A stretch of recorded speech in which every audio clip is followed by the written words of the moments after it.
sekalian, tinggal dalam Kristus hadirkan damai bagi sesama dan alam ciptaan. Kurang lebih seminggu yang lalu, sebelum pekan suci, kami para Roma itu mendalami tema ini. Ada sekitar 300 imam yang mengadakan refleksi bersama dengan tema ini bersama Monsinyur Sularyo dari Jakarta. Tema ini bagus. Bagaimana orang Katolik menjadi pembawa damai. Itu intinya. Di latar belakangnya adalah ada orang Katolik yang hidup kesehariannya tidak damai. Ada suatu masalah yang muncul dan membuat hidupnya resah, cemas, gelisah, bahkan murung. Nah, supaya damai bagaimana? Harus tinggal dalam Kristus sang pokok guru. Nah, untuk menjadi damai itu ada 3 hal yang harus diperhatikan. Yang pertama, orang harus beres dengan dirinya sendiri dulu. Kalau dirinya masih ada banyak persoalan, ya biar damai. Lalu juga beres dengan orang lain dan juga terlebih beres dengan Tuhan. Artinya punya relasi yang baik. Saya ingin menghantar malam ini bagaimana orang Katolik kita anggota karismatik mengalami damai pertama-tama karena punya relasi personal dengan Tuhan. Nah, maka untuk mengantar ini saya ingin membacakan kitab suci yang nanti bisa membantu mengantar kita untuk terlebih memaknai peristiwa sulam yang terkadang kita alami dan itu kadang buat damai dalam terang kitab suci. Maka saya ingin membacakan teks dari Injil Lukas bab 24 ayat 13 sampai 35. Ini adalah bacaan hari ini. Saya bacakan agak panjang. Mari kita siapkan hati kita untuk mendengarkan firman Tuhan.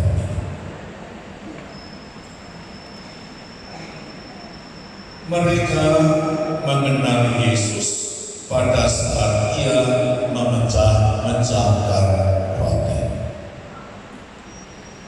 Pada waktu itu 2 murid Yesus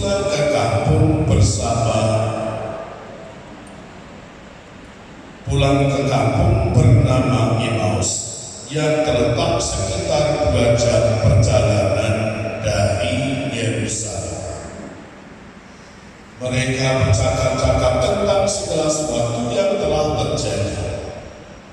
Ketika mereka sedang bercakap-cakap, bertukar pikiran, datanglah Yesus sendiri mendekati mereka, lalu berjalan bersama mereka.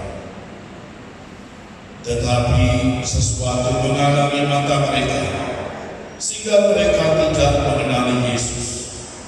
Yesus berkata kepada mereka, "Apa yang kalian bicarakan sementara berjalan?" Maka berhentilah mereka dengan muka muram. Seorang dari mereka yang bernama Kleopas menjawab, "Adakah kau satu-satunya orang masih di Yerusalem yang tidak tahu apa yang terjadi pada hari-hari belakangan ini?" Kata Yesus, "Ada apa?" Jawab mereka, "Apa yang terjadi dengan Yesus dari Nazaret? Dia seorang nabi yang kuasa dalam kata dan karya di hadapan Allah dan di depan seluruh bangsa. Tetapi para imam kepala dan pemimpin telah menyerahkan dia untuk dihukum mati, dan mereka telah menyalibkan dia. Padahal dulu kami mengharapkan dia yang datang membebaskan bangsa Israel. Tetapi sementara itu telah lewat 3 hari sejak semuanya itu terjadi, dan beberapa perempuan dari kalangan kami telah mengejutkan kami. Pagi-pagi buta mereka ke makam dan tidak menemukan jenazah Yesus.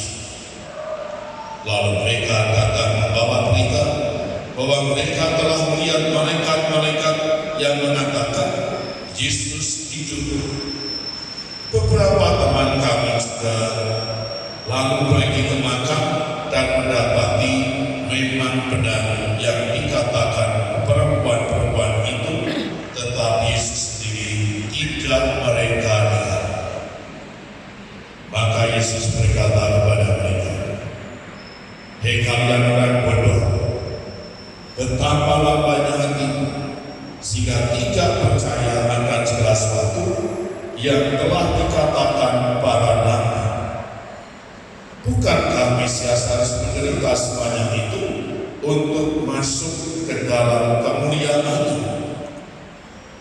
Lalu ia menjelaskan kepada mereka apa yang terus tentang dia dalam seluruh kitab suci, mulai dari kitab-kitab Musa dan segala kitab para nabi.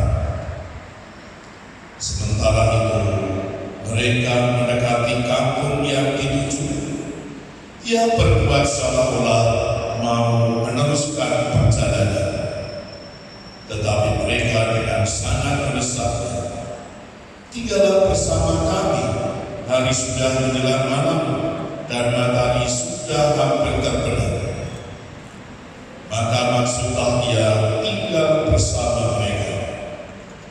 Ketika duduk makan dengan mereka, Yesus mengambil roti, mengucap berkat, lalu memecah-mecahkan roti dan memberikannya kepada mereka.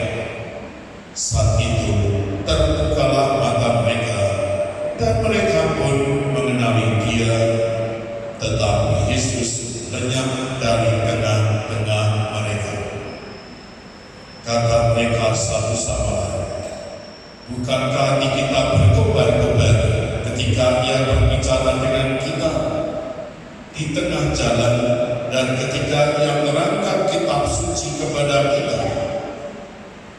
Maka bangunlah mereka dan masuk kembali ke Yerusalem.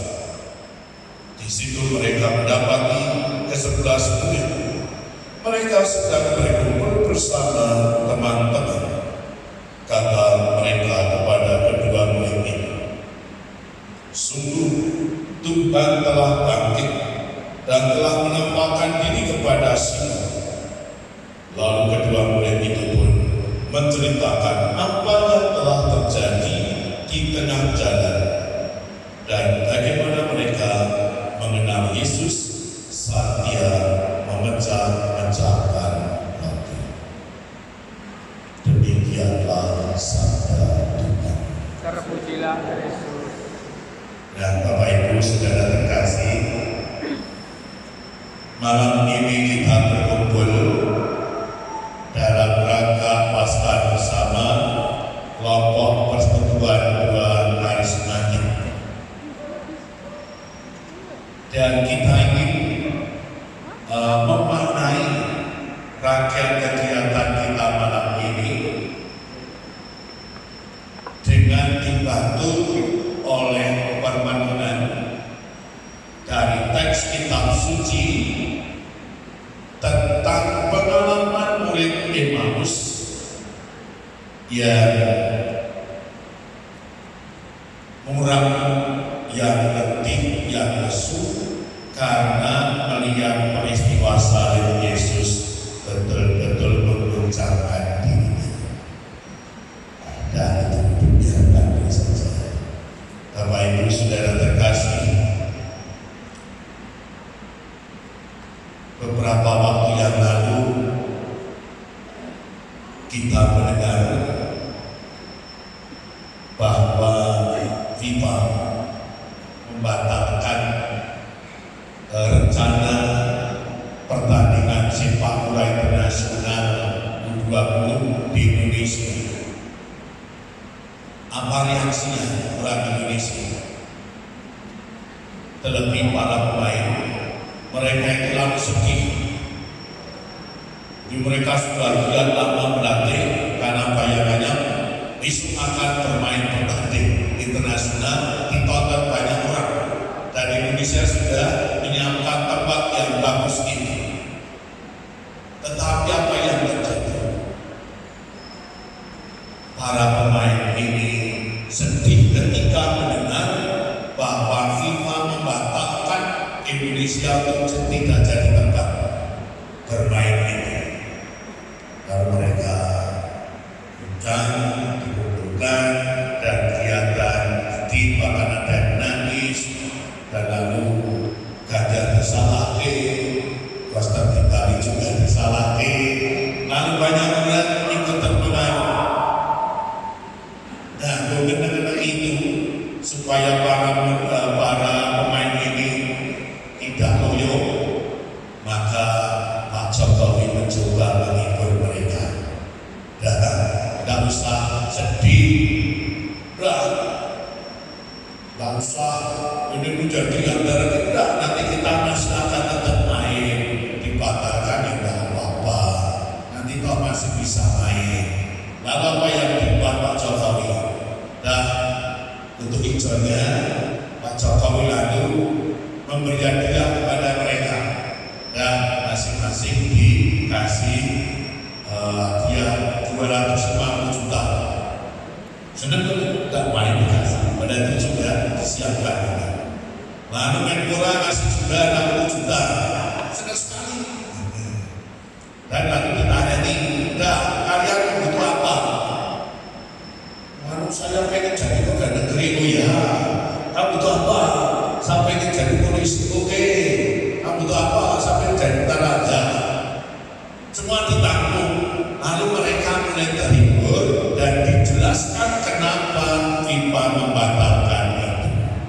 Lalu mereka mulai mengerti dan akhirnya ya berita-berita itu mulai bergerak.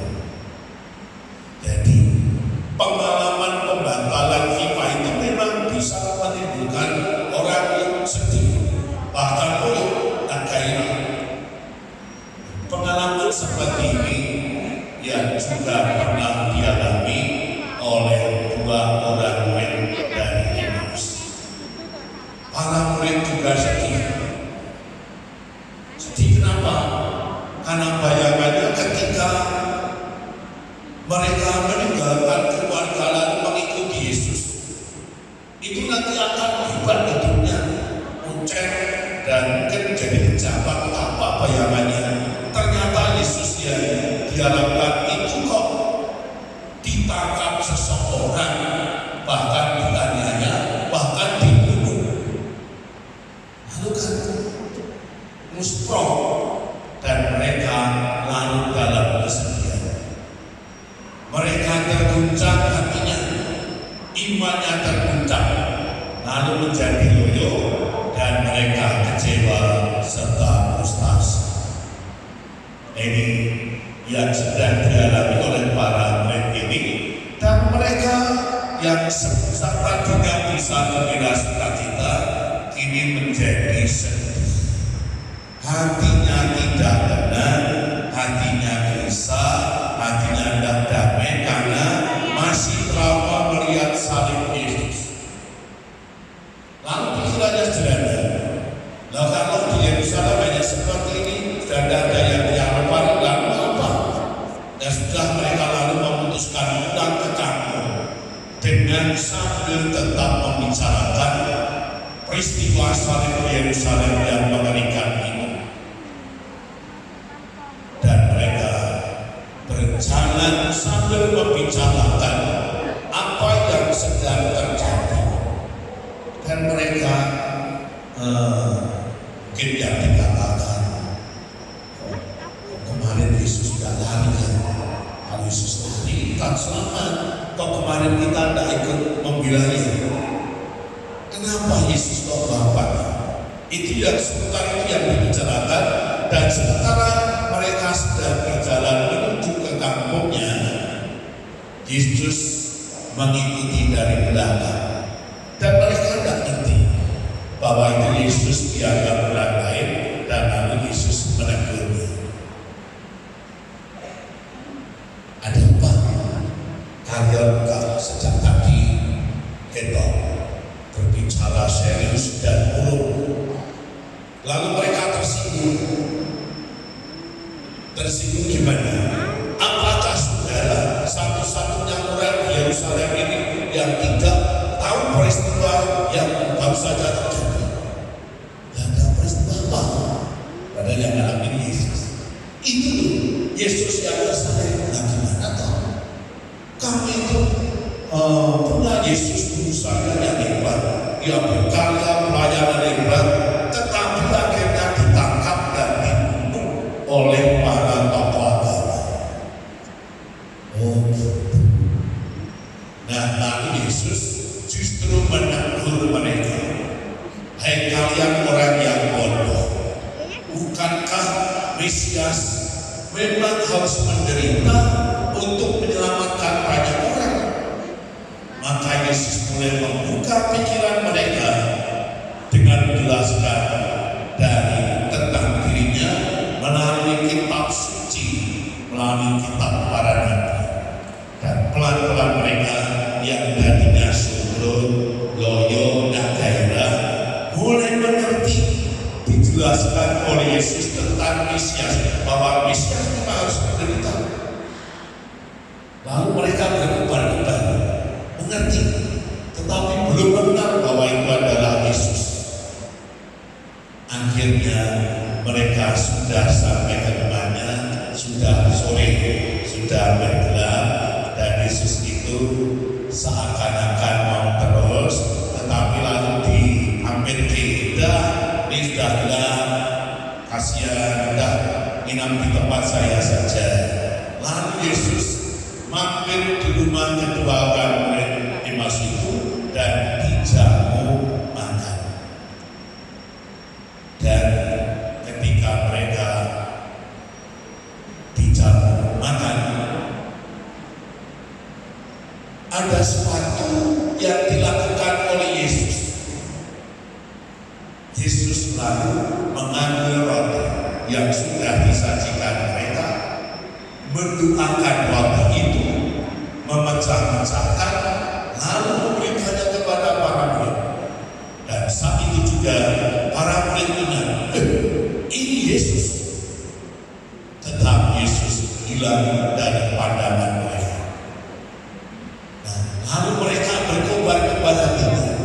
Pantesan tadi ketika di jalan dia menerangkan kitab suci, kita gembira dan berkobar-kobar. Ternyata Yesus yang wafat itu kini hidup kembali. Dan mereka lalu berubah. Maka mereka kemudian kembali ke Yerusalem. Nah, ini makam Yesus. Mereka mencoba memahami kembali tentang peristiwa penderitaan Yesus. Ini makamnya Yesus seperti ini. Tidak seperti tempat kita di dalam Kanada, kalau sana itu di Lebanon. Kemudian ketika para wanita datang ke makam, ternyata makam sudah terbuka. Cari, kok tidak ada? Lalu ada malaikat yang menegur mereka. Kalian ke Yesus yang tersalibkan kemarin, yang apa? Dia tidak ada di sini, dia telah bangkit. Dan ini lalu nanti diceritakan kepada para murid. Nah, kedua murid Emmaus itu dapat mengenal atau mengalami sukacita dan mampu mengolah pengalaman hidupnya atau mengalami perjumpaan dengan Tuhan melalui dua hal. Pertama, melalui firman Tuhan melalui kitab suci, dan yang kedua melalui karisma. Ini yang ditegaskan, bahwa orang akan dapat mengalami kehadiran Tuhan, bisa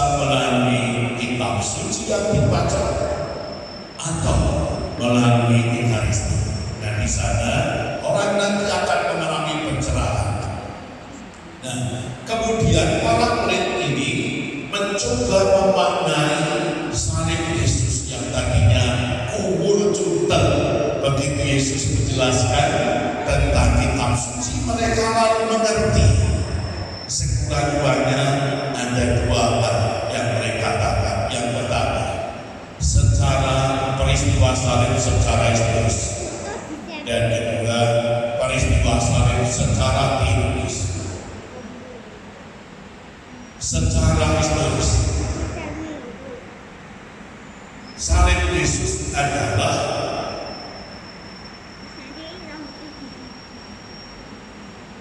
karena ada reaksi dari orang-orang Yerusalem ketika Yesus hari ini umpama masuk Yerusalem. Rakyat begitu mengelulukan Yesus dan bahkan mengangkat dia menjadi raja, dan ini menimbulkan keresahan para tokoh agama elit politik Yerusalem, dan mereka resah dengan kehadiran Yesus ini. Yesus dianggap sebagai ancaman bagi mereka. Bisa juga lalu karena Yesus diangkat raja, lalu mereka tergusur, maka Yesus ini harus dilenyapkan, maka harus dibuat rekayasa bagaimana supaya Yesus dihukum mati, dan akhirnya dalam pengadilan hukum mati Yesus wafat menjadi korban pembunuhan yang sadis. Yesus dituduh membunuh janda. Inilah secara historis.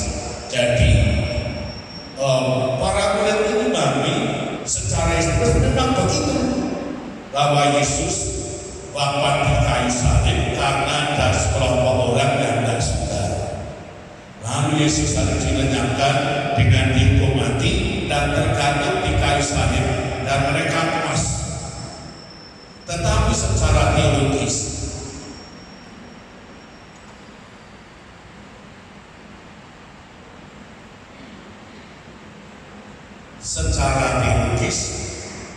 Yesus dikorbankan Bapa di kayu salib karena dikorbankan oleh Allah Bapa.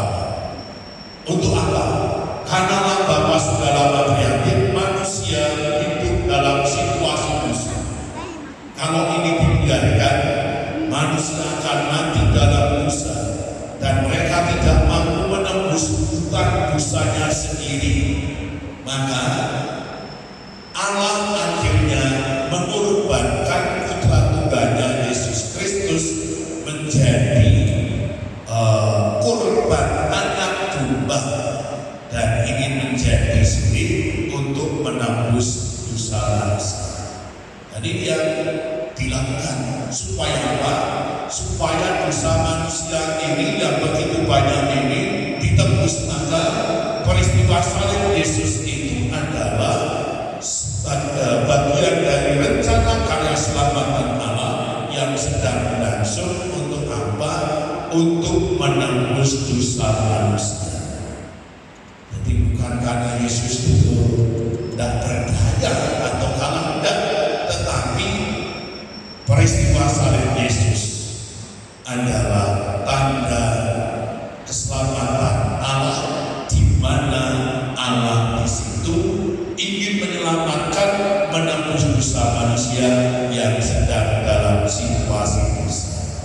Nah, inilah pemahaman para murid, dan para murid ini mengalami pencerahan. Kalau begitu, Yesus gurunya yang wafat itu bukan mati sia-sia, tetapi dia adalah betul-betul punya rencana untuk menyelamatkan. Yang tadinya para murid itu lalu dalam kesedihan sebelum mendapatkan penjelasan dari Yesus. Ini setelah mendapatkan penjelasan dari Yesus, ketika menampakkan diri, ia kini mengalami pencerahan. Jadi yang penting ini, jadi pengalaman sedih yang terolah dalam terang kitab suci bisa mengubah hidup seseorang. Kedua orang murid dari Emmaus kini mengalami pencerahan, apalagi ketika semakin mengerti dan mengalami bahwa Yesus berkali-kali menampakkan diri, mereka kini semakin mantap bahwa kematian wafat Yesus di kayu salib bukanlah kekalahan, tetapi itu bagian dari rencana Allah dan Yesus sedang taat menjalankannya. Dan para murid yang tadinya letih lesu loyo kini berubah menjadi berkobar, bahkan mantap semangat hidupnya. Kesimpulannya apa? Yang pertama, pengalaman hidup masa lampau yang suram dan gelap, jika direnungkan dalam terang kitab suci, dapat berubah menjadi pengalaman iman yang menegurkan, yang memberi pencerahan. Ternyata pengalaman hidup masa lampau yang suram, yang gelap, gagal, yang pahit, jika direnungkan dalam terang kitab suci, bisa berubah justru menjadi pengalaman iman yang menegurkan. Ini yang penting. Nah, pengalaman kita pun juga seperti itu. Mungkin kita juga punya pengalaman hidup kita yang gelap. Mungkin sampai saat ini kita pun punya pengalaman gagal, pengalaman hidup suram di masa lampau, entah di masa kanak-kanak atau saat remaja, atau bahkan selama kita telah menjadi orang dewasa ini. Ada banyak pengalaman yang dialami oleh keluarga-keluarga Katolik, misalnya non-sewu, Romo, anak saya gagal dalam rumah tangga, tapi betul anak lo pisahan Romo, monggo duwe putra. Ini kan ikut pendidikan. Romo, anak lo nikah tekan arah. Apa rasanya? Padahal dia adalah tokoh pengurus gereja, aktivis paroki. Tahu-tahu anaknya nikah di luar gereja, bahkan yang lebih sedih, Romo non-sewu. Mungkin ada aktivis juga katakan seperti ini. Anaknya malah pindah agama. Itu membuat sumpah. Orang tuanya kiprah pelayanan di paroki, karena punya pengalaman gelap seperti itu, membuat loyo, sedih, kecewa. Nah, pengalaman seperti ini jangan dibiarkan. Kalau dibiarkan akan mengganggu hidup kita, dan ini harus diolah, direnungkan dalam terang kitab suci, supaya apa? Supaya bisa berubah menjadi pengalaman iman. Misalnya pengalaman Yusuf anak Yakob, bukan kita itu saja. Yusuf itu anak Yakob itu, dia kan cakep, kayak orang putih ini. Nah, kakak-kakaknya ini, maka apa yang membuat Yusuf yang pintar menjelaskan mimpi itu lalu menjadi sumber irian di kakak-kakaknya termasuk Ruben. Yang dibuat apa? Mau dibunuh. Lalu Ruben dan Judah, waktu itu kan adik kita sendiri tahu. Dan lalu dimasukkan sumur. Tujuannya nanti kalau saudaranya tidur, malam-malam akan diambil sumur itu. Harus saja dimasukkan sumur, ada saudara dari Mesir lewat, lalu punya gagas tidak dijual saja daripada mati di situ. Lalu dijual, dan anak ini meronta-ronta menangis karena harus berpisah dengan saudaranya, dengan orang tuanya, dan dibawa ke Mesir menjadi budak di sana. Tetapi di Mesir, Yusuf ini anak cerdas dan pintar, dipercaya oleh Raja Firaun dan mengurusi lumbung gandum. Dilarang pada waktu itu, terjadi bencana kelaparan, paceklik. Nah, Yusuf ini yang bisa mengelola gandum di sana dan cek. Dilarang keluarga Yakob ini lalu ke Mesir nempur gandum gantung di sana. Dan Yusuf kenal orang-orang ini bahwa ini saudaranya yang dulu telah mencelakakannya dengan basar sana, dan tetapi saudaranya sudah lupa kalau Yusuf ini jahat adalah orang-orang yang datang ini, yang sedang impor ini dihukum di penjara seumur hidup. Tetapi justru Yusuf merenungkan peristiwa ini dalam terang kitab suci.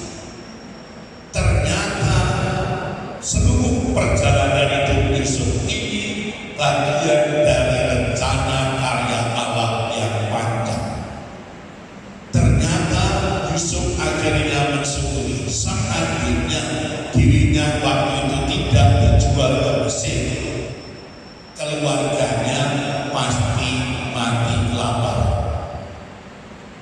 Tetapi karena dirinya rela menjalani peristiwa yang gelap dan direnungkan dalam terang kitab suci, akhirnya ia bersyukur bahwa Yusuf adalah bagian dari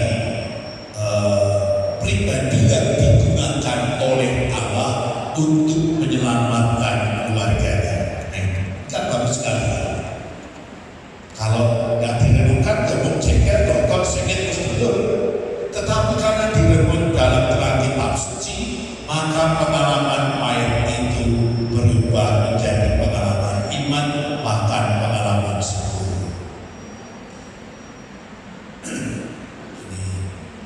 Maka yang akan kita renungkan untuk kita adalah dari semuanya ini, kalau malam ini kita mengadakan Paskah bersama dan orientasinya bagaimana kita orang Katolik anggota karismatik bisa menjadi pembawa damai kepada orang lain, maka diri kita sendiri harus beres. Artinya bisa mengolah pengalaman hidup yang gelap dan suram dalam terang iman, lalu damai dengan diri sendiri, lalu bisa damai dengan orang lain dan damai dengan Tuhan. Maka refleksinya adalah apakah saat ini saya juga sedang menghadapi pengalaman hidup yang pahit. Maka selama ini atau sampai saat ini keluarga saya, diri saya juga sedang menghadapi pengalaman-pengalaman hidup suram, gagal, gelap yang membuat kita loyo. Yang kedua, apakah pengalaman hidup yang pahit tersebut telah terolah dengan baik atau masih kita biarkan begitu saja dan selalu gagal? Nah, ini yang ada buat lagi. Dan terakhir, bagaimana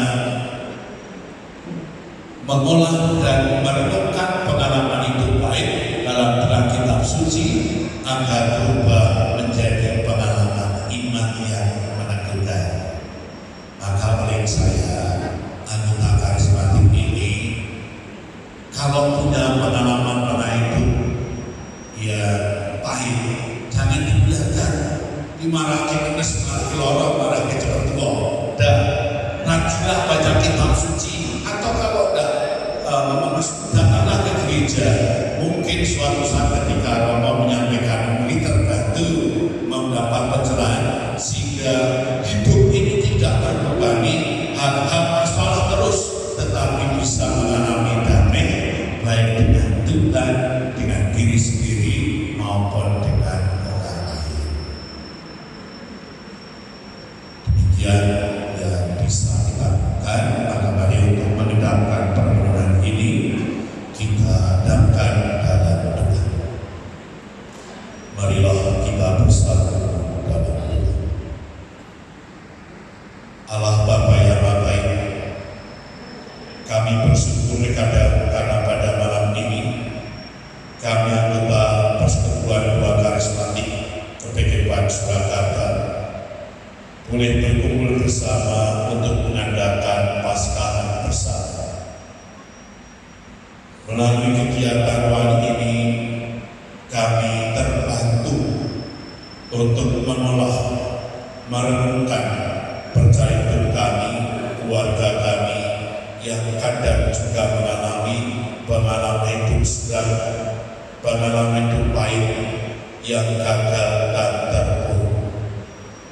Pengalaman-pengalaman itu kadang masih mengganggu dalam diri kami.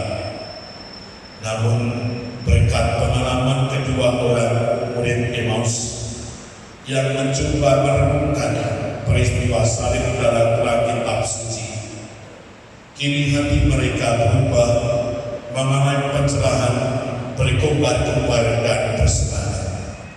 Maka ya Tuhan, bantulah kami pula agar kami terbiasa mengolah, merenungkan pengalaman hidup kami dalam terang iman. Semoga pengalaman-pengalaman itu di masa lampau bisa berubah menjadi pengalaman iman yang meneguhkan, sehingga hidup kami senantiasa mengalami damai, bahagia, baik bersama orang lain maupun bersama Tuhan dan alam ciptaan, karena Kristus Tuhan dan pengantara kami. Demikian renungan yang saya sampaikan. Ada kurang lebihnya, mohon maaf. Selamat malam. Berkah. Berkah